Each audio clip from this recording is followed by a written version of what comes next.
teng ati Den. Ora saestu. Lha niku ngetutke sampean wit kuncung nganti gelong wit jabang nganti caprang. Jaman sampean dijedi teng Kawacandra di muka niku ora ana pepundhen sing ngetutke bapak sampean ora ngetutke Petro sing ngetutke. Ming bethahe kula niku dasar kula mung tresna. Ming tresna karo sampean. Pepundhen kula Ndara Werkudara duwe momongan mongko ya kaya ngono kanane biyah kaya ngapa tresnane Petro karo Ndara Gatotkaca.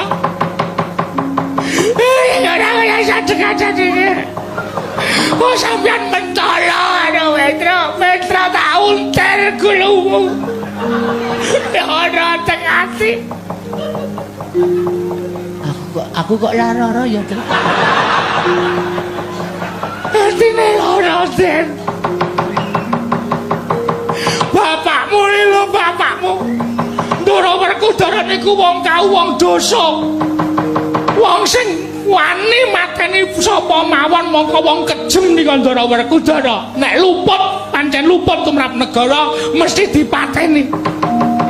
Ning Petro niku momong bapakmu niku ora tau kok nyuwara kasar karo Petro, luwe-luwe nyenggol Petro, nglenthek Petro ora tau. Mbahmu Ndara Pandhu niku ratu sak jagat jaman Pandhu dadi ratu niku ora ana sing wani.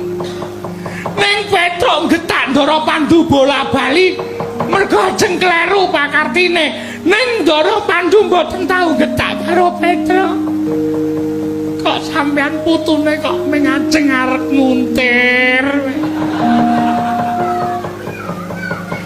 Iki kula disuarani karo sampean mboten napa-napa Ndara.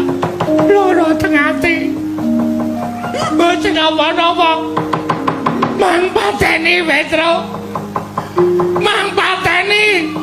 Angel pijet wae ngranti nek ping mateni Petro nguntir sirahe Petro. Ning nyawa kula tekan swarga mesti ketemu karo Ndara Pandhu.